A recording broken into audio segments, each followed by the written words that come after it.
Bila bawa slow, laju atau bunyi macam humming sound.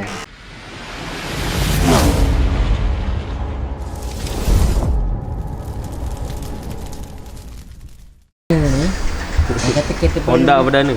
Honda kereta Perdana Menteri lah. Kan? Tak lah. Yelah, Perdana Menteri pakai kereta ni dulu. Mana ada, kau nyaya je. Okey, rosak apa?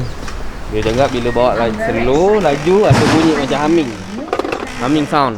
Humming sound. Humming sound. Dia bila bawa laju, so kita check condition tayar dia dengan bearing. So kita nak buat apa? Condition tayar dengan bearing kita kena check dulu. Tak ada, tu lah tak cantik. Tengok tayar. Nampak dah tinggi rendah dia tu.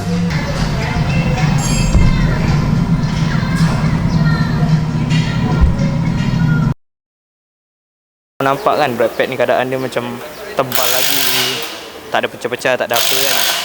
Tapi hakikatnya brake pad ni rasa macam dah lama dah ni, tak pernah tukar.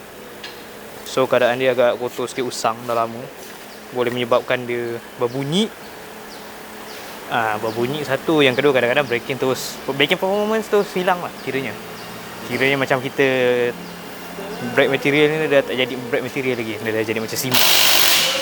So bila braking dia tu tak ada grip, langsung tekan tu jalan kita. Dan yang ni kena benda kau? Ha? Benda kau? Benda ni? Abang ada Honda? Apa weh? Ha? Abang ada Honda? Saya ada Honda? Lemak. Ring semua. Dia dah buka disc motor semua. Untuk tukar lah. Ni jenis wheel in punya bearing. Jenis hub, orang panggil hub. Bukan cone bearing ataupun ball bearing, semua pakai hub model ni. Nampak? Jadi bearing dia ni duduk kat dalam ni kan. Duduk sekali dengan disc. gosoknya bersihkan. Kau bersihkan balik dia punya penjuru semua ni kan. Sebab penjuru ni lah kadang pagi-pagi buat bunyi.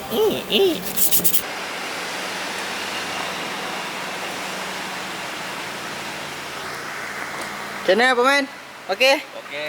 Dah tak ada bunyi Dah ada bunyi lagi lah. Mantap. Settle, bahan settle, semua dah settle. Baik Baik. Mantap. So dia punya tu service brake Dia tukar brake belakang dengan service brake. Tukar brake belakang dengan service brake. Service brake. Okey, baik.